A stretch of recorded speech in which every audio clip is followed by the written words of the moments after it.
పరిశుద్ధుడగు మా తండ్రి, మీ నామమును వందనాలు దేవ. కృతజ్ఞత స్తుతులు చెల్లిస్తున్నాను.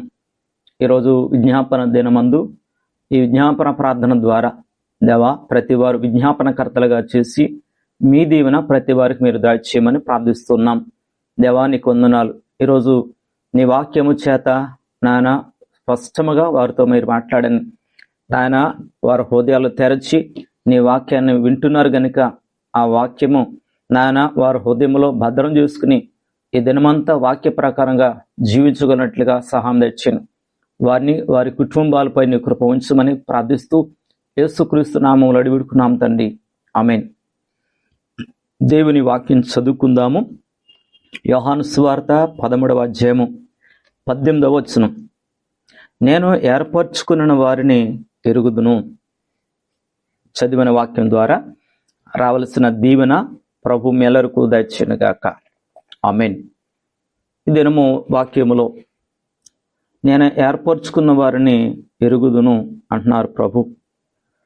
నిజమే, యేసుక్రీస్తు ప్రభు వారు నిజంగా ఆయన ఎవరి హృదయం ఏ విధంగా ఉంటుందో పూర్తిగా తెలుసుకున్న వారు ఎవరంటే ప్రభు అన్న యేసుక్రీస్తు వారే.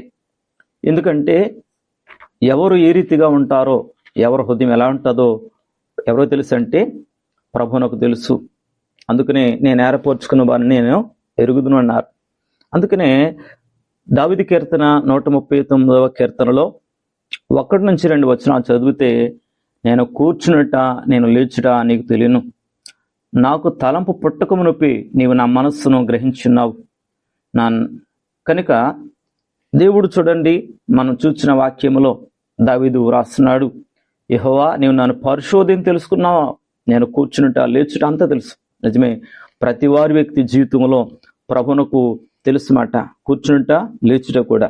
ఈరోజు దేవుడిని నేను ఏర్పరచుకున్నారంటే నువ్వు ఏ స్థలంలో ఉన్నా కానీ, ఏ స్థలంలో ఉన్నా, ఎక్కడికి వెళుతున్నా ప్రభు నేను చూస్తున్నాడు, నీ గురించి బాగా తెలుసు.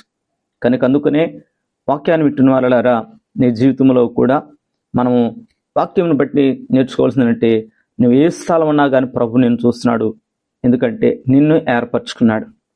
ఇంకా మనం చూసినట్లుగా దేవుడు ఎరిగిన మనిషిలో ద్రోహం ఉండవచ్చు. ఒకానొక సమయంలో యేసు ఈ మాటలు చెప్పినప్పుడు యోధాను గురించి ప్రభు ఒక మాట అంటున్నారు.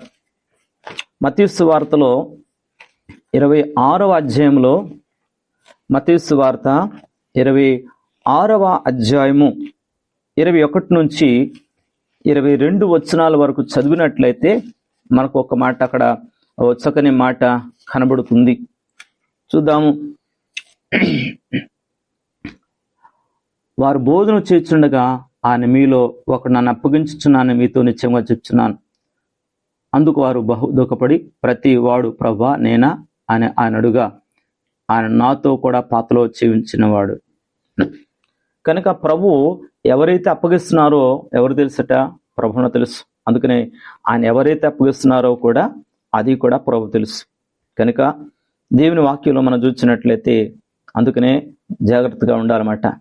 అంటే ప్రభు ప్రతి వారిని కూడా ఎవరు ద్రోహం చేస్తున్నారో అని తెలుసు.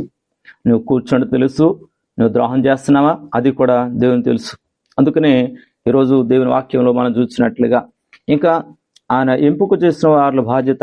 ఎందుకంటే దేవుడు ఎవరిని ఏర్పరచుకుంటాడో వారిని భద్రతగా కాపాడుతుంటాడు. యోహాను సువార్త 15వ అధ్యాయము 16వ వచనం చూసినట్లయితే, మీరు నన్ను ఏర్పరచుకొనలేదు, మీరు నా పేరట తండ్రి ఏమి అడుగుదురో అదే ఆయన మీకు అనుగ్రహించును. మీరు వెళ్ళి ఫలించడం వల్ల మీ ఫలము నిలిచిండడు. నేను మిమ్మల్ని ఏర్పరచుకుని నియమించితిని. దేవుడే ఏర్పరచుకున్నారట, నియమించుకున్నారు.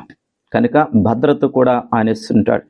ఈరోజు నీ జీవితంలో కూడా ఓ మనుషుడా, ప్రతి వారు కూడా దేవుడు నిన్ను ఏర్పరచుకున్నారు, నిన్ను ఎరిగి ఉంటారు. ఎందుకంటే ఆయన రక్తము చేత, శిలువ రక్తము చేత ప్రభు నిన్ను ఏర్పరచుకున్నాడు. అందుకనే ఏర్పరచుకున్న వారిని ఆయన నీ జీవితంలో తప్పనిసరిగా ఆయన కృపలో నువ్వు భద్రపరచబడ్డావు. అందుకనే వినయముతోనూ లేక విశ్వాసంతో నేను నడిచినట్లయితే దేవుడు నీ జీవితంలో అద్భుతమైన కార్యము ఏర్పరచబోతున్నాడు. కనుక వాక్యాన్ని విన్న వారలారా, మాట మర్చిపోద్దు. నేను ఏర్పరచుకున్న వారిని ఎరుగుదును. జాగ్రత్త, దేవుడిని ఏర్పరచుకున్నాడు, నేను ఎరిగి ఉన్నాడు కనుక వినముతో ఉండు, ప్రభు దీవెన పొందుకో. అటు దీవెన ప్రభు మీకు దయచునుగాక. ఆమేన్. మరణాత.